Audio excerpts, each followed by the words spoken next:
Suara motor Assalamualaikum warahmatullahi wabarakatuh. Perkenalkan, kami dari kelompok Biografi Nabi akan membuat tugas video bahasa Indonesia di bawah bimbingan Ibu Ratna Dewi SPD MPD. Sebelum itu, izinkan kami memperkenalkan diri.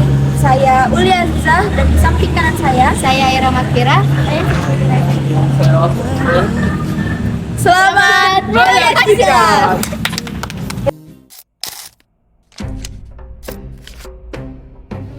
Kisah Nabi Yusuf alaihissalam 11 bintang yang bersujud.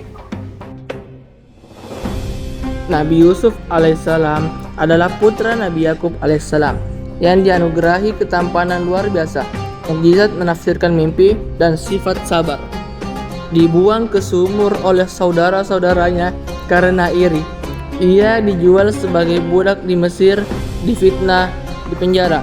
Namun akhirnya diangkat menjadi Menteri Ekonomi berkat kejujuran dan kemampuannya mengelola gandum saat masa kelaparan.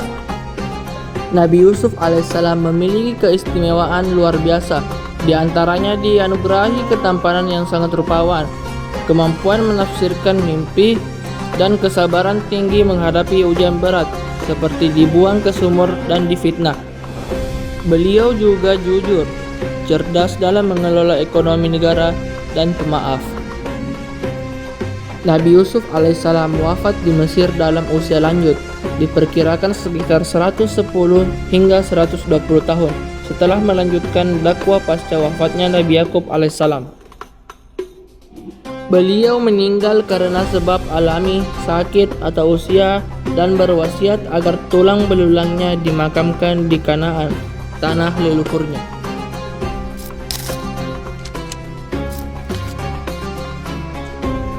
Kisah Nabi Daud alaihissalam, raja yang pemberani. Nabi Daud alaihissalam adalah nabi dan raja Bani Israel yang beriman, keturunan ke-12 Nabi Ibrahim alaihissalam melalui Ishak alaihissalam, dan ayah dari Nabi Sulaiman alaihissalam. Nabi Daud alaihissalam terkenal karena mengalahkan Jalut dengan ketapel saat remaja. Beliau memimpin dengan adil, menerima kitab Zabur, serta dikaruniai mukjizat suara merdu, melunakkan besi, dan memahami bahasa burung. Nabi Daud alaihissalam memiliki keistimewaan luar biasa dengan nabi dan raja yang taat. Dia dianugerahi kitab Zabur serta mukjizat fisik berupa kemampuan melunakkan besi dengan tangan kosong. Beliau juga dikaruniai suara sangat merdu saat bertasbih, yang membuat gunung dan burung ikut bertasbih bersamanya. Nabi Daud alaihissalam wafat secara mendadak pada usia 70 tahun sekitar 970 Masehi di Palestina setelah memimpin Bani Israel. Kematiannya ditandai dengan kedatangan malaikat maut saat beliau sedang turun dari mihrab, dan beliau wafat dalam keadaan bersujud, diiringi suasana duka mendalam dan perlindungan dari panas matahari oleh burung-burung.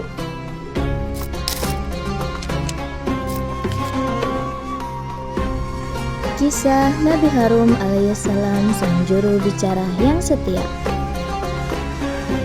Nabi Harun alaihissalam sekitar 1531 sampai 1408 sebelum Masehi adalah Nabi ke-15 dalam Islam, saudara kandung dan pendamping setia Nabi Musa alaihissalam dalam berdakwah kepada Fir'aun dan Bani Israel.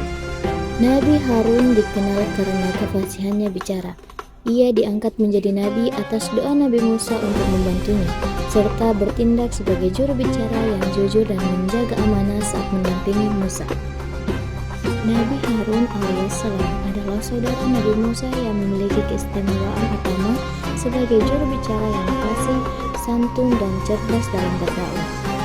Beliau diangkat menjadi nabi untuk mendampingi Musa menghadapi Fir'aun, memiliki kemampuan retorika tinggi, setia, dan diamanai menjaga Bani Israel. Nabi Harun wafat di Gunung Hor sebelum Bani Israel memasuki Palestina pada usia 122 tahun 11 bulan sebelum kematian Nabi Musa.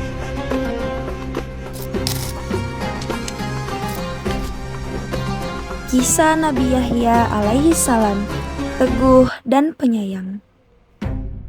Nabi Yahya alaihissalam adalah putra dari Nabi Zakaria alaihissalam yang lahir melalui mukjizat di usia senja orang tuanya. Dikenal sebagai nabi yang cerdas, zuhud, penyayang, dan tegas menegakkan syariat. Beliau diutus untuk kaum Bani Israel berdakwah menegakkan ajaran Taurat, serta gugur syahid karena menentang pernikahan haram Raja Herodes. Mukjizat Nabi Yahya alaihissalam yang utamanya meliputi kemampuan menghafal dan memahami Taurat sejak kanak-kanak. Memiliki hikmah atau ilmu yang luas di usia muda. Dilindungi dari dosa dan maksiat, serta dicintai oleh makhluk hidup. Beliau juga dikenal memiliki kasih sayang yang luar biasa kepada sesama makhluk. Nabi Yahya alaihissalam wafat sebagai syuhada yang dibunuh secara zalim oleh Raja Herodes karena keteguhannya menegakkan hukum Taurat. Raja murka karena Nabi Yahya melarang pernikahannya dengan anak tirinya sendiri, Herodia. Nabi Yahya wafat dipenggal. Seringkali dikisahkan kepala beliau disembahkan dalam bejana.